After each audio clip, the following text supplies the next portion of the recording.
One of my favorite essays is by Rabbi Soloveitchik, and he talks about what heroism means in Judaism versus what heroism means in a more like general sense. And I hope I don't butcher the word, the divrei harav, but I mean, it hit me pretty well, so I think I'll get it right.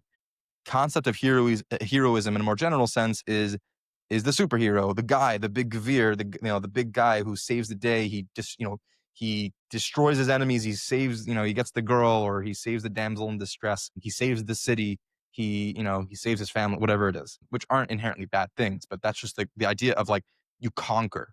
You accomplish this great task. You overcome this thing, which some are good, some are bad.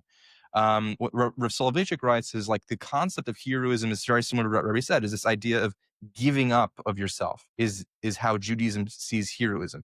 One of the greatest examples that's coming up, the story in Parshias, is the story of Jacob Avinu wrestling with the Malach of Esav. Right. At the very moment of, perceived victory, Yaakov has the Malach Esav in his hands.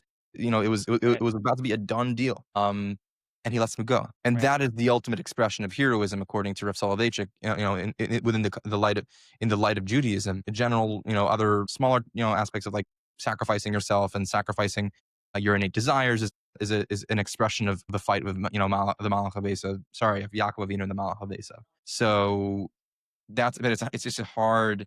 It's very hard. It doesn't come naturally to people, myself included. Yeah, but also but part of it is because we don't really know what it is. We have fear, so we run away. Or there's a tremendous sacrifice that's asked of us, so we don't have it. Use Moshe Rabbeinu as an example. Moshe Rabbeinu was such a huge person, and I almost feel like there's no way to know how great he ever was. It's impossible. People just think he was great because he was an amazing leader, which he absolutely was. But look at his story. Moshe Rabbeinu grows up in a house where his somewhat adopted grandfather, whatever, literally hates his people and wants them all dead. He grows up in a society where like he knows he's different. He witnesses murder. He runs away, and then he's asked from God, not just what, that's very intimidating. He's asked from God to do something in which Moshe Rabbeinu was terrified of doing. He's really scared, but he does it anyway. Like Moshe Rabbeinu is a total hero. And just lahabda off of Dallas, okay, just to talk about superheroes for a second, just to show superheroes aren't really great. Like when I was a kid, Superman was like fun, but he's not impressive. He's super strong. Sometimes he has to fight kryptonite, and that's pretty much it. Superman is not interesting. If you want to talk about an interesting superhero, let's talk about Batman. Right. Batman gets depressed, right? His parents die. He falls into depression. He's terrified of bats, and he embraces his fear and depression, climbs above it, and instead he uses it to fuel him doing good. Batman is a hero, right? So it's this sort of thing that we need to be looking at. People wallow in their depression and their depravity and negative things they do, and they feel guilty, and they never move past it, or they never do anything with it. They try to get onto the next part of life so that they'll experience more depravity or whatever. Or hopefully they'll get a dopamine hit. But the response is something negative happened. I did something wrong, or something negative happened to me.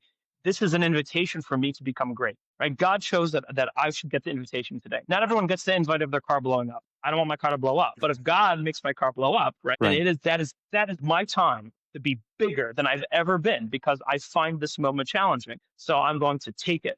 I got fired. If you get fired, you know what your response should be is like, this is a moment for me to be better than I was then. That's what it is. It's like, in a way, it should be exciting. But instead, we just like, oh my gosh, I had a hard day. And we wallow and wallow and wallow. These are superheroes. This is heroism. To be able to hold the Sar Shel Esav and then know that it's right to let him. You know what the Sar Shel Esav is going to do? Maybe you'll let him go, and he'll turn around. You're injured now. And he'll smack you in the face. But he knows it's right, so he lets him go, and he trusts because he knows that that's right.